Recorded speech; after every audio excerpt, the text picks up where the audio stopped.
लेकिन जेटली सर, जो हर राज्य में कश्मीर से लेकर कन्याकुमारी तक हर राज्य में गठबंधन बन रहे हैं, एक ही एजेंडा है, बीजेपी को हराना है। देखिए, तमिलनाडु तक लोग राजनीतिक दल नकारात्मक हो सकते हैं, जनता नकारात्मक नहीं है। When people are, मुझे लगता है कि ये जो बीजेपी के लिए सबसे बड़ा प्रो इनकम्बेंसी है कि 5 साल बाद भी आपकी ताकत से लोग इतना डरते हैं और नरेंद्र मोदी की लोकप्रियता से इतना डरते हैं कि बाकी सबको लगता है कि हम अंतर विरोध कर रहे हैं। लेकिन वो जो गठबंधन आपने कहा ना, एक बार उन गठबंधनों का विश्लेषण कर लें जो मैंने लिखा जी, है। उसी बात पर सर, आपने बीएसपी के कॉन्टेक्स्ट में बोला है बीएसपी को मजबूत कर रही हैं मायावती और कांग्रेस को कमजोर देखना चाहती हैं। केवल वही नहीं, she holds her cards close to her chest and she will open them only when the results are declared. देखिए, बिल्कुल स्पष्ट है। जो मैंने एक शब्द प्रयोग किया है बार बार, कोएलिशन ऑफ राइवल्स, जो विरोधियों का गठबंधन होता है। और ये तो गठबंधन भी नहीं है, इसमें कई गठबंधन हैं जो एक दूसरे की टांग खींच रहे हैं। इसका विश्लेषण करिए।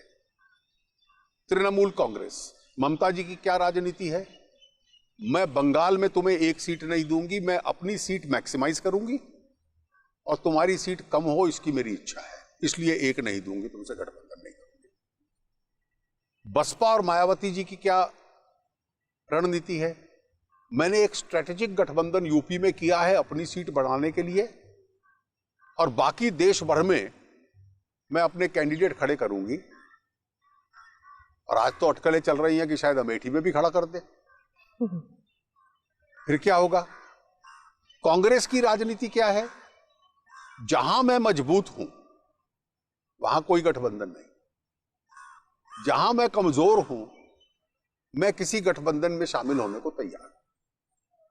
और इसलिए जिन प्रांतों में मैं प्रमुख हूं कोई गठबंधन नहीं होगा, जहां मैं कमजोर हूं मैं कर लूंगा।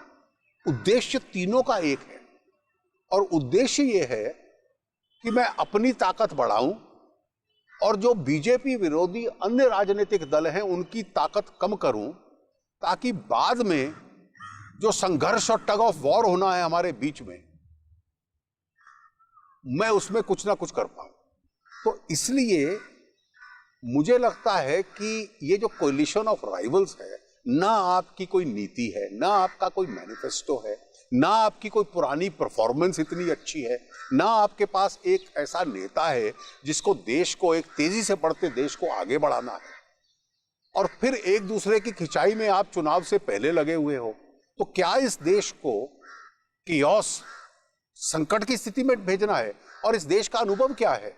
चौधरी चरण सिंह, चंद्रशेखर, वीपी सिंह, देवगौड़ा, आई.के. गुजराल, ये जिसको मैं बार बार कहता हूं ट्राइड टेस्टेड और फेल्ड आइडियाज हैं, और किसी भी उम्मीद से भरे समाज के लिए, एस्पिरेशनल सोसाइटी के लिए ये आइडियाज नहीं चल। एक ट्राइड एंड टेस्टेड के बाद एक और प्रियंका गांधी को उतार दिया इन लोगों ने जेटली सर।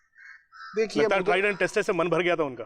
मुझे लगता है कि वो उनकी पार्टी का अंदरूनी मामला है।